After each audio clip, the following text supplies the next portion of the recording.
Ош шаарынын номер 2 үй бүлөлүк медицина борбору бул жөн гана бейтапкана эмес, бул тирүү организм. Ар бир бизге келген айымдын кош бойлуулугу бул тагдыр. Ар бир ката өтө чоң тобокелчиликке айланат.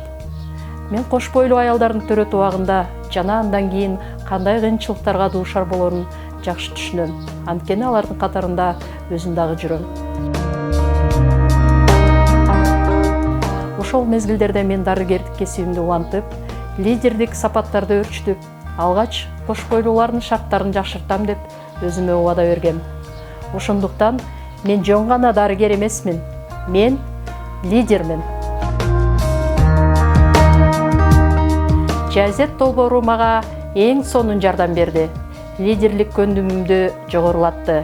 Азыр болсо мен толук ишенем. Коомдо айымдардын үнү бар. Биздин үн барган сайын таасирлүү болууда.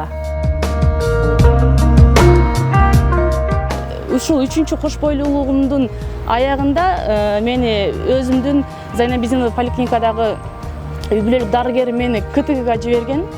Анан поликлиникага барсам, КТГда кабинетте гинеколог айтты, бүгүн иш убактың бүттү, сен эртең келсең болот деди. Мен ошол жерден дароо эле көңүлүм чөктү, эмне кыларымды билбей кайтып баратып, Исмаиловдун Жанара Исмаиловнаны эстеп кетип, ошого дароо чалдым.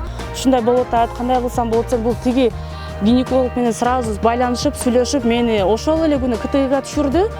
Ошо Жанара Исмаиловнанын ыкчам аракетинин аркасында жана КТГнын жыйынтыгынын негизинде мени дароо төрөт үйүнө жөнөтүштү. Ошол эле күнү Кудайга шүгүр, эсен аман кызымды операция. Ошол ыкчам аракетинин аркасында, профессионалдуулугу, жоопкерчилигинин аркасында кызым да аман калды, мен да аман калдым. Бул каттоочу жайдын ичи толтура картотека болчу. Стеллаждар болчу, ал стеллажга кагаз түрүндөгү амбулатордук карталар тизилип, бул жер бир толтура жумуш бар болчу.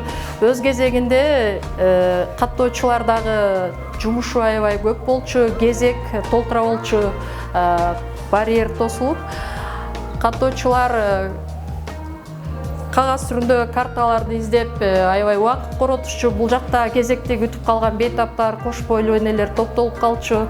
Андан соң биз ушул көйгөйлөрдү эске алып, өзгөрүүлөргө баралы деп чечип, ички буйрук түзүп, биринчи кезекте ошол регистраторлорго туура түшүнүктүү жеткизип түшүндүрүп, албетте каршылыктар болду, алар тараптан түшүнбөстүктөр болду, бирок биз келечекте кандай ресепшн каттоочу жай куруп беребиз, алар үчүн кандай шарттар түзүп беребиз жана санарипке өткөрөбүз, алардын жумушу бир топ жеңилдешин түшүндүргөндөн кийин, кагаз карталар менен иштебей турганын түшүнгөндөн кийин, алар эң негизгиси бизге кайрылган кош бойлуу энелер, балдар, бейтаптардын ыраазычылыгы жогорулап, алар үчүн мамиле жакшырганын түшүнгөндөн кийин, алар аябай ийкемдүү болуп, бул өзгөрүүгө өз макулдуктарын беришти. 2023 жылдан баштап саламат сактоого социалдык иштер боюнча ведомстволор аралык өз ара аракеттенүү алгоритмин ишке киргиздик.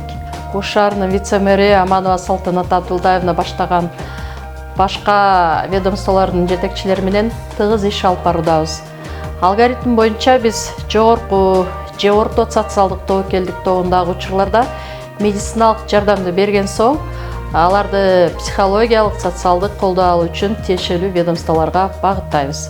Ал эми биздин стратегиялык көз карашыбыз жана көйгөйлөрдү ыкчам чечүү жөндөмүбүз бул алгоритмдин түзүлүшүнө жана натыйжалуу иштешине шарт түздү. Биздин борбордун, жергиликтүү бийликтин жана башка уюмдардын ортосундагы күчтүү кызматташтык натыйжалуу лидерликтин аркасында гана мүмкүн болду деп ойлойм. Бул ролик жөн гана жеке тарыхча эмес, бул өзгөрүп жаткан системанын үнү. Германиянын эл аралык кызматташтык коому Германия өкмөтүнүн колдоосу менен бул аялдарга ишеним берип, аларды уккан жана угулган лидерлерге айлантууда.